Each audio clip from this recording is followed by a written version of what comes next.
안녕하세요. 국립재활원 정신건강의학과 정상엽입니다.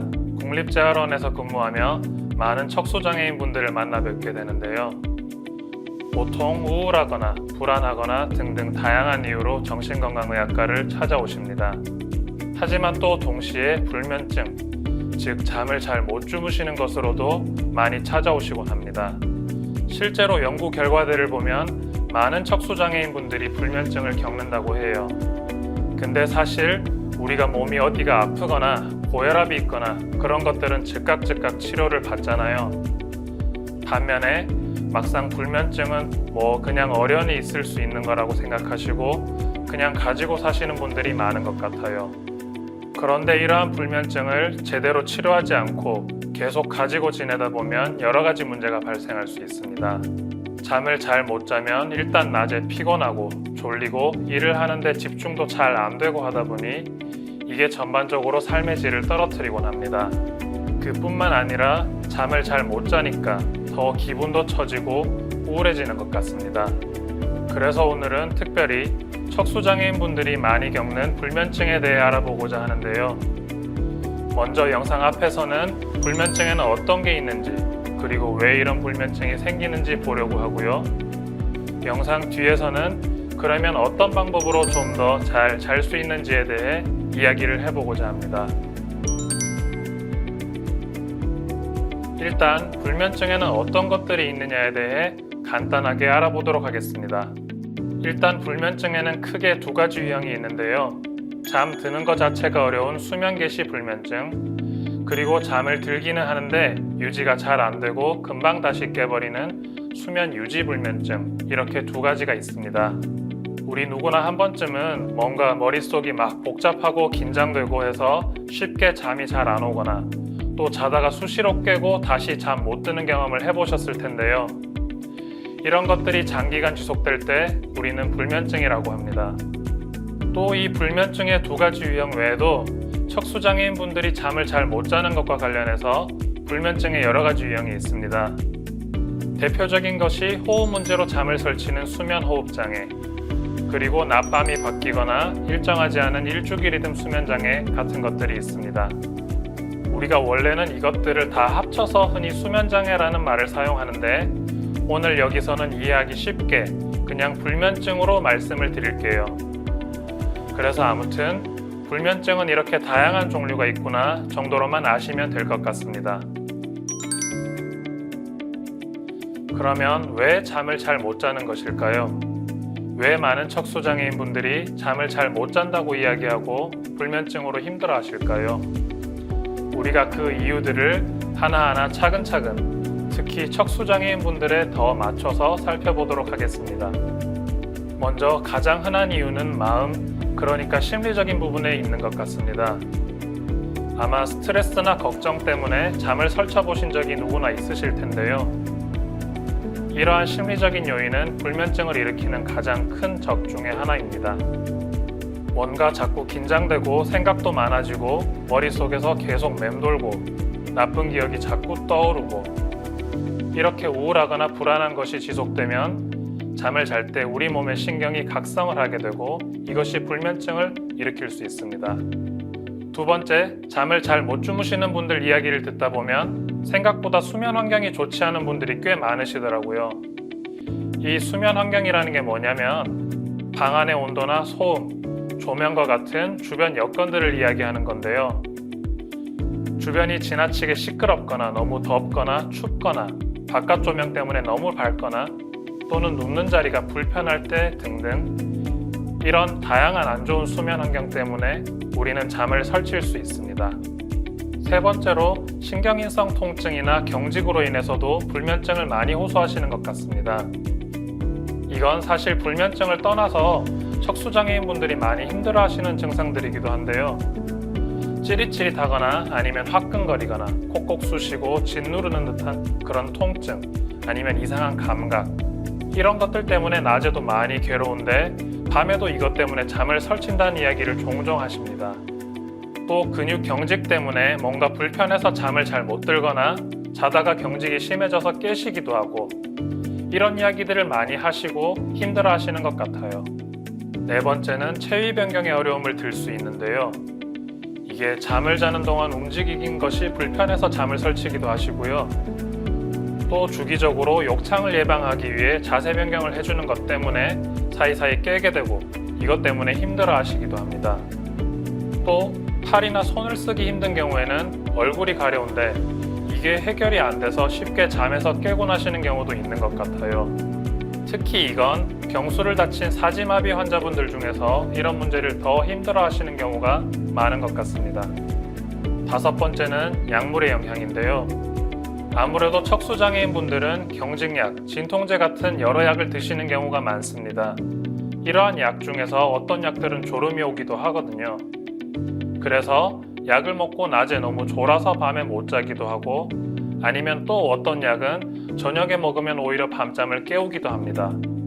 그래서 한 번쯤은 잠이 잘 안 오는 분들 중에 내가 먹고 있는 약이 혹시나 내 잠을 방해하지는 않는지 담당 의사 선생님께 확인을 해보시는 게 좋습니다. 잠을 잘 못 자는 여섯 번째 이유는 수면무호흡증과 같은 호흡 문제 때문인데요. 많게는 척수장애인 분들의 80%가 수면무호흡증을 가지고 계신다고 합니다. 이게 왜 많이 생기냐 하면 척수신경이 손상되면서 호흡 조절 시스템이 불안정해지다 보니까 그렇습니다.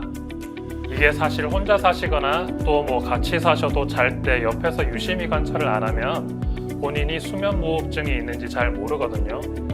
본인도 뭔가 밤잠이 개운치 않고 그래서 낮에 피곤하기는 한데 그 이유는 잘 모르겠고 근데 그게 사실 밤에 살짝살짝 수면무호흡이 생겨서 본인도 모르게 잠깐씩 몇 초 동안 깼다가 다시 잠에 들고 하는 경우가 생각보다 많습니다. 그래서 우리가 한 번쯤은 꼭 수면무호흡증과 같은 호흡 문제를 의심해 봐야 하고 또 실제 증상이 있으신 분들은 치료를 받아보시는 게 좋습니다. 이렇게 여러 가지 잠을 잘 못 자는 이유에 대해 알아봤는데요. 사실 방금 말씀드린 것 말고도 낮밤이 심하게 바뀌는 문제나 낮에 활동량이 적은 부분, 요실금과 같은 신경인성 방광, 또 입원해 계신 분들 같은 경우 병원의 소란스러운 환경, 그리고 술, 담배, 커피 등등 정말 여러 가지 이유로 잠을 설치시곤 합니다. 또 보면 척수 손상 정도나 레벨에 따라서 조금씩 불면증에 대해 호소하시는 종류나 정도가 차이가 있기도 해요. 이렇게 상당히 많은 원인들이 잠에 영향을 줍니다. 그러다 보니 척수장애인 분들 중 불면증으로 힘들어하시는 분들은 상당히 흔하고요. 바꿔 말해서 이러한 원인들을 잘 찾아내서 잘만 교정한다면 충분히 더 좋아질 수 있습니다.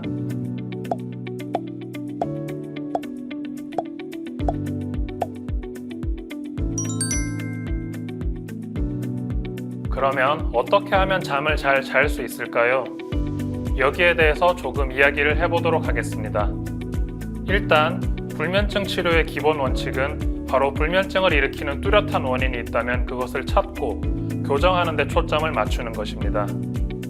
예를 들어 만약에 척수 손상으로 인한 통증이나 경직 때문에 잠을 잘 못 잔다고 해볼게요. 그러면 우선적으로 통증, 경직과 관련된 치료를 받고 필요하면 진통제나 경직약을 처방받아서 통증이나 경직을 조절해야겠죠. 그리고 만약 화끈화끈거리고 답답해서 잠을 설치는 경우라면 주변 온도를 조절하거나 하는 방법도 있고요. 그리고 만약에 우울감, 불안감 때문에 잠을 잘 못 자는 거라면 그러한 심리적인 어려움에 대해서 심리상담 내지는 정신건강의학과 진료가 필요할 것입니다. 방금 말씀드린 이러한 원인에 대한 치료 외에 불면증을 해결할 수 있는 조금 더 일반적인 원칙들에 대해 알아보도록 하겠습니다. 가장 중요한 원칙은 매일 아침 같은 시간에 일어나는 것입니다.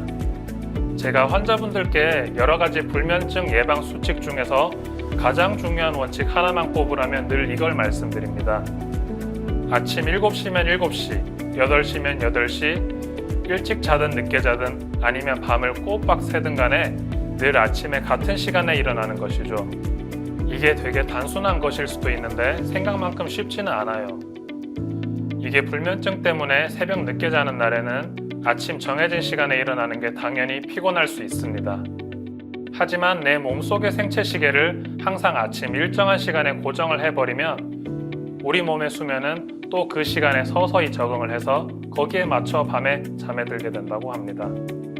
또 중요한 원칙 중 하나는 졸릴 때만 잔다는 건데요. 이게 사실 너무 당연한 말 같기도 한데 불면증을 가진 많은 분들이 잠에 대한 걱정 때문에 미리 일단 눕고 그리고 잠이 올 때까지 막연히 누워서 기다리는 게 습관이 되신 경우가 많아요. 그러면 어떻게 해야 하나? 잠이 안 오면 잠이 올 때까지 가만히 누워 있지 말고 침대를 벗어나거나 그게 어려우면 그냥 앉아라도 있는 게 중요합니다.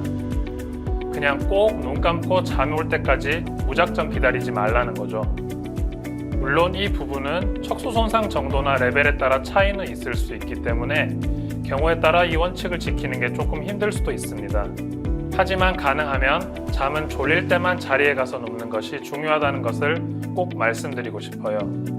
척수 손상 레벨이 높으신 분들도 밤에 누워있다 하더라도 잠이 안 오면 막연히 잠 올 때까지 눈을 감고 있기보다는 가능하다면 잠시 앉아 있다가 다시 잠이 온다고 느낄 때 자도록 하는 게 중요합니다. 다음으로 낮잠을 최대한 안 자는 게 또 중요해요. 전날 잠을 제대로 못 잤으니 낮잠으로 보충하거나 회복해야 할까요? 아닙니다. 이게 잠이라는 것은 어쨌든 피로가 쌓이고 쌓여서 우리 몸이 잠을 자고 싶은 욕구가 확 높아져야 잠에 드는 건데요. 밤까지 그걸 안고 가야 하는데 낮에 낮잠을 자버리면 이걸 부분적으로 낮에 쓰게 되는 셈이라 밤에 자연적으로 잠드는 욕구를 확 줄여버릴 수 있습니다. 그 다음 말씀드리고 싶은 것은 햇빛입니다. 제가 앞에서 낮과 밤이 바뀌어서 밤에 잠을 잘 못 자는 경우도 있다고 말씀드렸는데요. 우리가 좀 더 밤에 편안한 잠을 자려면 낮에 최대한 햇빛을 많이 봐서 우리 몸이 낮, 밤을 분명히 구분할 수 있도록 하는 게 중요합니다. 낮에 꾸준히 햇빛을 봐야 우리 몸에 있는 생체 시계를 제대로 작동시킬 수 있고 또한 낮, 밤을 뚜렷이 구분해서 밤에만 숙면을 취하게 하는 멜라토닌이라는 호르몬을 잘 분비하도록 합니다. 또 바꿔 말해서 반대로 밤에는 밝은 불빛에 노출되는 걸 최대한 피하는 것이 좋습니다. 밤에 자꾸 빛에 많이 노출이 되면 우리 몸은 아직 낮이라고 생각해서 잠을 잘 자게 하는 호르몬을 분비하지 않습니다. 그래서 방에 밤새도록 불을 켜놓는 것은 별로 좋은 습관이 아닙니다. 또 우리가 자기 전에 누워서 스마트폰을 많이 보는데요. 이 스마트폰 화면 역시 블루라이트라는 빛이 나오죠. 그래서 가능하면 자기 전에는 스마트폰을 안 하시는 게 좋을 것 같아요. 특히 유튜브, SNS 이런 거 밤에 자꾸 보고 있으면 더 마음도 복잡해지고 생각이 꼬리에 꼬리를 물고 해서 더 불면증에 영향을 줄 수 있는데요. 그래서 꼭 밤에는 방 안에 불을 어둡게 하고 스마트폰도 보지 않는다라고 생각을 하시면 좋을 것 같습니다. 그리고 앞에서 낮에 햇빛을 많이 보는 게 좋다고 말씀드렸는데요. 그와 더불어 낮에 활동하는 시간이 많을수록 밤에 더 잠을 잘 잘 수 있습니다. 그래서 낮에 활동 시간을 늘리는 게 중요합니다. 예를 들어 기립기를 이용한 기립운동 같은 것은 활동량도 늘리고 심지어 골다공증 예방에도 상당히 좋다고 해요. 그리고 휠체어 활동을 꾸준히 하는 게 중요한데요. 개개인별로 스스로 할 수 있는 운동 루틴을 차곡차곡 만들어서 꾸준히 하도록 하는 게 좋을 것 같습니다. 그리고 앞에서 제가 수면 환경이 중요하다고 말씀드렸는데요. 자는 곳은 조용하고 어둡고 편안하게 그리고 약간 시원한 환경이 좋습니다. 또 당연히 불을 끄고 필요하면 암막 커튼 같은 것을 사용해서 외부에서 들어오는 빛을 차단하는 것도 도움이 됩니다. 그리고 방에 시계가 있다면 가능하면 치우는 것이 좋습니다. 이게 밤에 잠이 안 온다고 자꾸 시계를 보게 되면 괜히 내가 더 잠을 못 자고 있는 것 같고 이러면 긴장도 되고 오늘도 잠을 설치네 이런 생각에 더 잠이 안 오는 악순환이 일어날 수 있습니다. 그 다음 앞서 제가 척수장애인 분들은 호흡에 취약해서 특히 잘 때 수면무호흡으로 잠을 설칠 수 있다고 말씀드렸는데요. 혹시 본인이나 주변 분들이 느끼기에 수면무호흡이 잠깐이라도 있거나 또는 다른 잠을 설칠 만한 이유들이 없는데도 계속 불면증으로 고생하시는 경우에는 병원에서 검사들을 받고 이게 진짜 호흡에 문제가 있어서 잠을 설치는 건지 확인해 보시는 게 좋습니다. 그래서 만약 정말 호흡 때문에 잠을 설치는 거라면 양압기 치료 같은 것들을 통해 도움을 받으실 수 있습니다. 그 다음은 술인데요. 먼저 술은 당연히 끊으셔야 하고요. 사실 이걸 모르시는 분들은 아무도 없긴 하죠. 그런데 막상 잠이 안 와서 맥주 한두 잔 마시고 잔다, 뭐 이런 분들이 은근히 많은 것 같습니다. 이게 당장은 술이 잠을 드는데 도움이 될 수 있는데 잠의 깊이나 질을 떨어뜨려서 결국 불면증을 더 심하게 만듭니다. 그리고 담배는 각성 효과가 있어서 역시 불면증의 적이고요. 커피 같은 경우에는 오전에 한 잔 정도는 뭐 드실 수 있을 것 같은데요. 뭐 개운하게 하루를 시작하는 느낌도 들고, 가능하면 오후에는 안 드시는 걸로 딱 규칙을 정하시는 게 잠에 훨씬 도움이 되실 것 같습니다. 그리고 앞서 말씀드린 부분들을 매일 꾸준히 열심히 지키시는데도 불면증이 심한 경우에는 정신과 진료를 받고 잠과 관련된 약을 한번 드셔보는 것도 하나의 방법입니다. 환자분들을 보면 잠과 관련된 약에 대해 좀 걱정을 많이 하시는 경향이 있는데요. 이걸 단기간 복용한다고 여러분들이 생각하듯 뭐 치매나 약물 의존이나 그런 게 확 생기진 않아요. 그래서 필요하면 약을 드셔서 급한 불을 좀 끄고 좀 더 편히 자는 경험을 해보시는 게 불면증에 도움이 될 수 있습니다.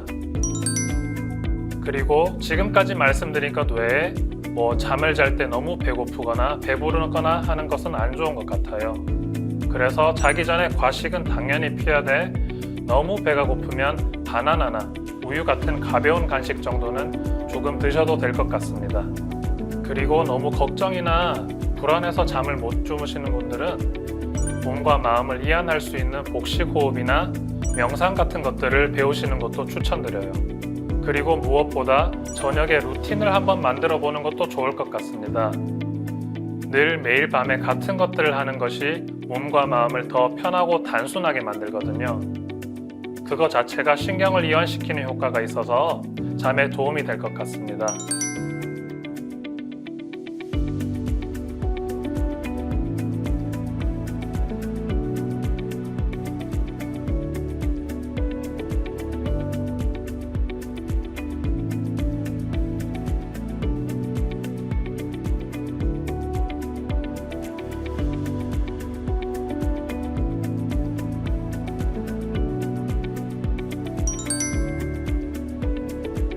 지금까지 불면증이 생기는 이유, 그리고 잠을 더 잘 잘 수 있는 방법들에 대해 같이 이야기를 해봤는데요. 실제로 제가 국립재활원에서 진료를 볼 때 정말 많은 환자분들이 불면증 이야기를 하십니다. 즉, 불면증으로 고민하시는 분들이 여러분 혼자가 아니라는 것을 일단 말씀드리고 싶고요. 그리고 앞서 제가 말씀드린 잠을 잘 자게 하는 방법들은 한 번 한다고 바뀌는 게 아닙니다. 꾸준히 해야 합니다. 이게 내 생활의 일부가 되고 습관이 돼서 내 스스로 내가 잠을 조절하는 힘을 기르는 것이 정말 중요합니다. 앞서 말씀드린 내용들은 어떻게 보면 되게 단순한 것들일 수도 있지만 한번 해본다고 딱히 부작용이 있는 것들도 아니거든요. 그러니까 그냥 뭐 일단 한번 속는 셈 치고 해보는 게 어떨까요? 이게 즉각적인 효과가 있는 건 아니지만 꾸준히 하게 되면 스스로 잘 잘 수 있는 힘을 기르는 데 도움이 될 수 있을 겁니다. 그리고 하나 말씀드리고 싶은 게 잠을 잘 자려면 일단 잠에 대한 강박적인 생각으로부터 벗어나는 것이 중요합니다. 너무 잠을 못 자면 큰일 날 거야. 잠을 못 자면 다음날 망칠 거야. 이런 생각이 오히려 역설적으로 밤에 잠을 방해하는 가장 큰 적이기 때문입니다. 또 나이를 먹으며 당연히 정상적으로 잠이 줄어들 수도 있고 또 운동량이 적은 날에는 당연히 잠이 적을 수도 있다는 것이지요. 지금까지 불면증에 대해 여러 말씀을 드렸는데 이걸 통해서 본인에 맞는 유형을 찾고 치료법을 찾으셨으면 좋겠습니다. 그리고 너무 힘드시면 참지 말고 꼭 정신건강의학과 진료를 받으시길 권해드립니다. 감사합니다.